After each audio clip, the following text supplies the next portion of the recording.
अस्सलामुअलैकुम एवरीवन। अगर आप भी उन लोगों में से हैं जिनकी बॉडी कुछ ऐसी दिखती है तो this video is for you. अब ये जो बॉडी जो आपको अपनी स्क्रीन पर नज़र आई है, इसमें आपने देखा है कि फुल बॉडी में तो कोई फ़ैट नहीं है, लेकिन एक स्पेसिफिक एरिया एब्डोमेन जिसमें बहुत ज़्यादा फ़ैट है, और मतलब ये कि उसका देसी ज़बान में कहें तो उसका पेट निकला हुआ है। तो इस बॉडी को हम कहते हैं स्किनी फैट। ऐसी बॉडी मोस्टली आपकी तब आती है जब आपने अपना प्रॉपर वेट लूज़ कर लिया है, तो आपके बॉडी पार्ट्स में से बाकी फ़ैट चला जाता है, लेकिन एंड पे ये स्टबर्न बेली फ़ैट है जो नहीं जाता। और बहुत से लोग मेरे पास आते हैं और इस चीज़ की कंप्लेन करते हैं कि हमने वेट लूज़ भी किया है, हमने हर तरह की डाइट ट्राई किया है, हर तरह की एक्सरसाइज ट्राई की है और हर जगह से फ़ैट चला गया, लेकिन ये एरिया इतना स्टबर्न है कि नहीं जा रहा। So today I will be telling you different reasons कि इस तरह से क्यों होता है कि हमारे बेली फैट जो है वो स्टबर्न क्यों है और किस तरह से हम उसको ओवरकम कर सकते हैं। रीज़न से ज़्यादा इसे लोगों की मिस्टेक्स कह लें, इसे लोगों की मिथ्स कह लें, इसे उनकी मिसकंसेप्शंस कह लें, क्योंकि फिटनेस इंडस्ट्री एक ऐसी इंडस्ट्री है जिसके बारे में सबसे ज़्यादा मिथ्स मौजूद हैं। ये ऐसी एक फील्ड है कि कोई भी इंटरनेट पे आता है, कुछ भी बोल के चला जाता है, और लोग इतने कंफ्यूज हो चुके हैं इस चीज़ को लेके कि एक बेसिक सी चीज़ अंडरस्टैंड करना मुश्किल हो गया है, क्योंकि हर इंसान उठ के कोई नई बात कर रहा है। लोगों के पास क्रीडेंशियल्स नहीं है, लोगों के पास एक्सपर्टीज़ नहीं है, और बिना किसी एक्सपर्टीज़ के कंट्रोवर्शियल बात करके चले जाते हैं, जिससे जो लोग जो उनको सुन रहे हैं उन पे बुरा असर भी पड़ता है। और ये कि उनका वो फिर ऑलरेडी कन्फ्यूज हैं, तो उनकी बातें सुन के वो और कन्फ्यूज हो जाते हैं कि हाँ शायद इंटरनेट पे एक बंदा कुछ कह रहा है तो इसका कोई मतलब है, हालांकि ऐसे नहीं है। तो बेली फैट की तरफ अगर हम जाएं तो पहली मिस्टेक जो हम करते हैं वो ये है कि रिलायंस ऑफ बीएमआई। अब बीएमआई क्या है? बीएमआई जो है वो हमारा है बॉडी मास इंडेक्स, और जो डिपेंडेंट है हाइट पे और वेट पे। और अब उसमें ये होता है कि जब ये फार्मूला हम अप्लाई करते हैं यूजिंग समवंस हाइट और वेट, तो फिर सर्टेन वैल्यूज़ आती हैं जो डिटर्मिन करती हैं कि आपका वेट नॉर्मल है या आप ओवर वेट हो या आप ओबीस हो। अब द प्रॉब्लम इज़ कि is that proper indicator of everyone's weight? No, the answer is no. ये आपको दो लोगों का कंपैरिजन है, एक ऐसा बंदा जो कि बॉडी बिल्डिंग कर रहा है और एक ऐसा बंदा जो कि स्किनी फैट है, जो जिसकी overall body shape is fine, उस पर कोई फैट नहीं है, लेकिन बेली फैट उसका मौजूद है। अब हम बीएमआई पे अगर डिपेंडेंट रहें और हम दोनों का बीएमआई कैलकुलेट करें, तो जो बॉडी बिल्डर है वो ओवरवेट कंसिडर किया जा रहा है साइंटिफिकली, और ऑन द अदर हैंड जो दूसरा बंदा है वो स्किनी फैट है लेकिन वो हेल्दी कंसिडर किया जा रहा है। ऐसा क्यों है? क्योंकि जो बीएमआई है वो प्रॉपर इंडिकेटर नहीं है आपके वेट का। सो द प्रॉब्लम इज़ कि जो बॉडी बिल्डर है उसकी बॉडी में ज़्यादा मसल्स हैं, ऑन दी अदर हैंड उसका कोई मसल वेट है ही नहीं, उसका जो वेट है वो फैट का है और अदरवाइज वो स्किनी है। सो बीएमआई फिर एक प्रॉपर इंडिकेटर नहीं कंसिडर किया जाएगा वेट का, तो हम बीएमआई से ज़्यादा दूसरी चीज़ों पे रिलाई करते हैं, जैसे आपकी बिफोर एंड आफ्टर पिक्चर्स, आपकी ट्रांसफॉर्मेशन। और ट्रांसफॉर्मेशन सिर्फ वेट पे ही डिपेंडेंट नहीं होती, तो लोगों को चाहिए कि अपना ऑब्सेशन जो है वेट स्केल से ख़त्म करें, क्योंकि it's not always about the body weight, it's about how the way you look and it's about how you are carrying yourself. Second reason is high carb diet. अब इसमें क्या आ जाता है, उसमें यह कि पाकिस्तानियों का तो ये बहुत ज़्यादा मसला है कि हमने ढेर सारी रोटियां खानी है, ढेर सारे चावल खाने हैं, और उसके अलावा भी ये कि रिफ़ाइंड कार्ब्स की कंजप्शन भी बहुत ज़्यादा है।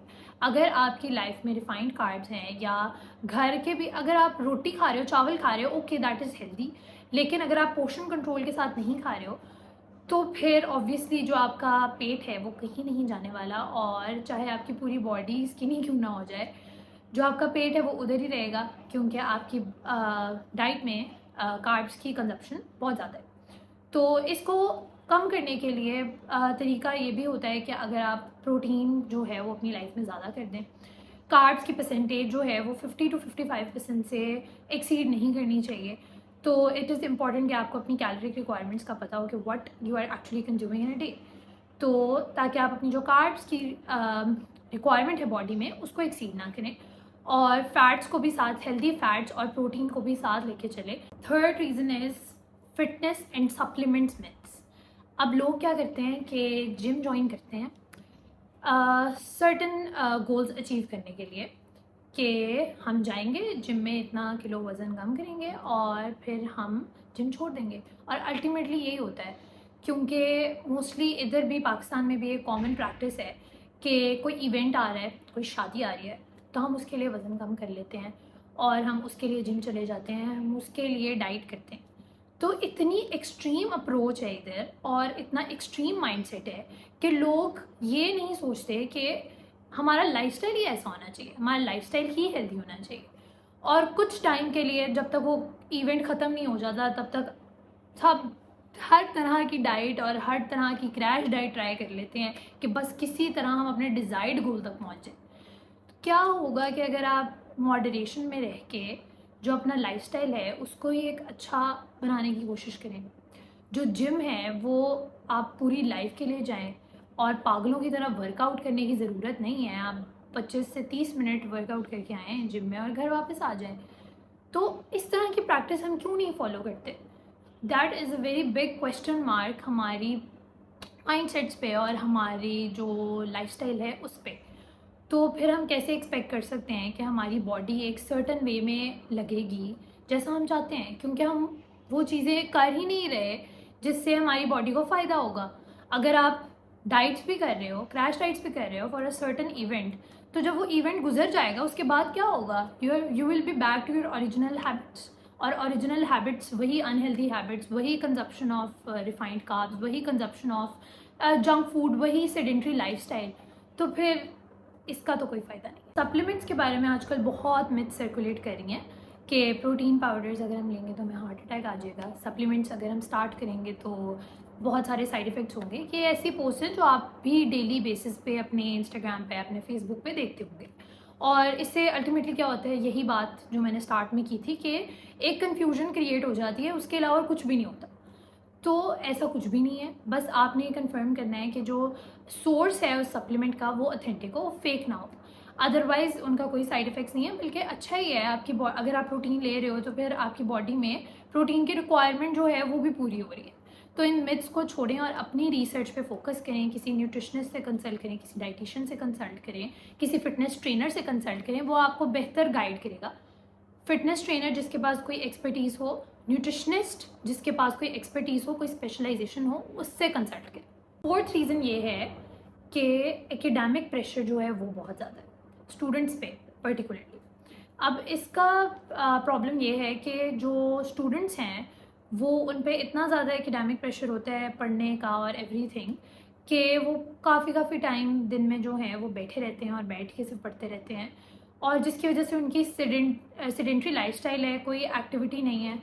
और मोस्टली ये इसलिए भी होता है कि जो पेरेंट्स होते हैं वो भी बहुत प्रेशर डालते हैं अपने बच्चे पे कि तुमने इतने नंबर लेने हैं, तुमने इतना गोल अचीव करना है, इतने नंबर तो तुम्हारे आनी चाहिए, तुमने तो बोर्ड में पोजीशन लेनी है। ठीक है, पेरेंट्स अच्छा सोचते हैं अपने बच्चों के लिए, वो चाहते हैं कि उनके बच्चे सक्सेसफुल हों, अपने बच्चों को सक्सेसफुल देखना चाहते हैं। लेकिन इसका मतलब ये नहीं है कि आप उनकी जो फिज़िकल हेल्थ है उसको कॉम्प्रोमाइज़ होने देंगे। Health comes first, health comes first. Parents should understand this और अपने बच्चों को भी ये सिखाना चाहिए कि आपकी सेहत सबसे पहले आती है, उसके बाद ये नंबर्स और बोर्ड में पोजीशंस, ये सब चीज़ें बहुत बाद में आती हैं। पहले ऐसा नहीं था, डाइट का इतना ज़्यादा ख्याल नहीं रखना पड़ता था क्योंकि जो फिज़िकल एक्टिविटी वो बहुत ज़्यादा थी। हम अक्सर अपने पेरेंट्स को कहते हुए सुनते हैं कि हम तो ये सब खा लेते थे, हमारी डाइट्स तो इस तरह की नहीं थी, इतनी चूज़ी नहीं थी जिस तरह की आज लोगों को ख्याल रखना पड़ता है। वो इसलिए क्योंकि तब इतनी टेक्नोलॉजी एडवांस भी नहीं थी और सब कुछ फ़िज़िकल एक्टिविटी बहुत ज़्यादा थी उनकी, तो जो वो चीज़ कंज्यूम करते थे उसको फ़ौरन बर्न भी कर लेते थे। अब आजकल ऐसे नहीं है, आजकल इतना सेडेंट्री लाइफस्टाइल है, ओबेसिटी के रेट्स इतना प्रिवेल कर गए हैं कि जो है फ़िज़िकल एक्टिविटी जो है उसका तो नामो निशान ख़त्म हो गया है। वही एकेडमिक प्रेशर की वजह से, और जो दूसरी चीज़ है वो ये है कि जो 9 to 5 जॉब्स हैं और जो वर्क फ्रॉम होम है वो अगर आप कर रहे हो तो ऑब्वियसली वो काम डिमांड करता है कि आपने ज़्यादा देर तक बैठना है क्योंकि आपने काम करना है। तो ये सब चीज़ें हैं जो कंट्रीब्यूट करती हैं इस बेली फैट को, और ये बहुत मेजर रीजंस हैं जिसकी वजह से आप जितनी मर्ज़ी कोशिश कर लो वो नहीं जाता। तो अगर आपने अभी तक मेरा यूट्यूब चैनल सब्सक्राइब नहीं किया तो subscribe to my YouTube channel और इस तरह की और वीडियोज़ देखने के लिए press the bell icon below.